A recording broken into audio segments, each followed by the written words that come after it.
Біз қазір саңырауқұлақтардың өсімдіктермен селбесуі туралы өтеміз.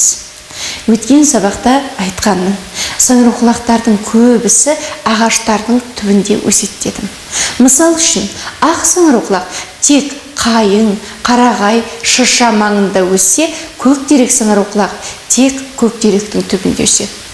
Ал арыш құлақтар қарағай мен шырша ормандарында өседі. Неге олай? Әрине, бұл кездейсоқтық емес. Көптеген қалпақшалы саңырауқұлақтар ағаштардың тамырымен селбесіп, микориза түзеді. Микориза деген гректің сөзінен алынған.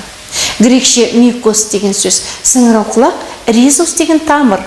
Яғни саңырауқұлақтардың тамырмен селбесуін микориза деп атайды. Саңырауқұлақтың жіпшелері ағаштың тамырын айнала қоршап алады да, тіпті тамырдың ішіне еніп, топырақтан су мен минералды заттарды сорады. Яғни су мен минералды заттарды соратын саңырауқұлақтың жіпшелері. Ал ол ағаштың тамырына өтіп, ағаштан саңырауқұлақ өзінің тіршілік етуіне қажетті органикалық затты алады. Яғни ағаш саңырауқұлаққа ағзалық зат, яғни органикалық затты береді. Саңырауқұлақ ағашқа не береді?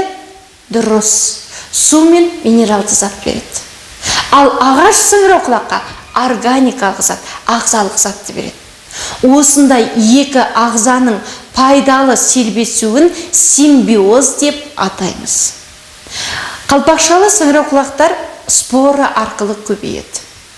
Споралар өте майда, қалпақшасының астында дамып жетіледі. Олар жел арқылы ұшып таралады. Споралар суыққа, құрғақшылыққа төзімді. Қолайлы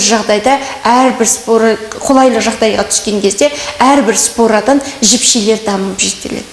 Жіпшелер ұзарып, тарамдалып, жіп шумаққа айналады. Жіп шумақтан жемісті дене дамиды. Егерде оны сызба нұсқамен көрсететін болсақ, қалпақшалы саңырауқұлақтың дамуында қалпақшасының астында споранги болады. Спорангида спора болады. Ол жіпшелер пайда болады одан. Жіпшелерден жіпшумақ пайда болады. Жіпшумақтан жемісті дене пайда болады. Ал жемісті дене ол қалпақшалы саңырауқұлақта болады.